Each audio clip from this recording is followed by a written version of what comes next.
Welcome, engineers. Today we're exploring the Centrifugal Force Interactive Calculator, which solves for forces and motion parameters in rotating systems. This calculator offers 6 calculation modes through a drop-down menu: calculate centrifugal force, calculate mass, calculate tangential velocity, calculate radius, calculate angular velocity, and calculate from RPM.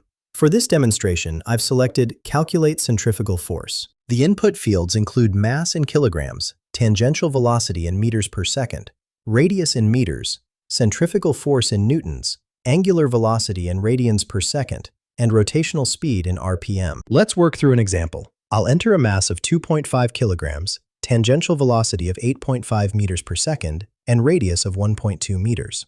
After clicking Calculate, we get our results. The centrifugal force equals 150.52 newtons, confirming our rotating object experiences significant outward force.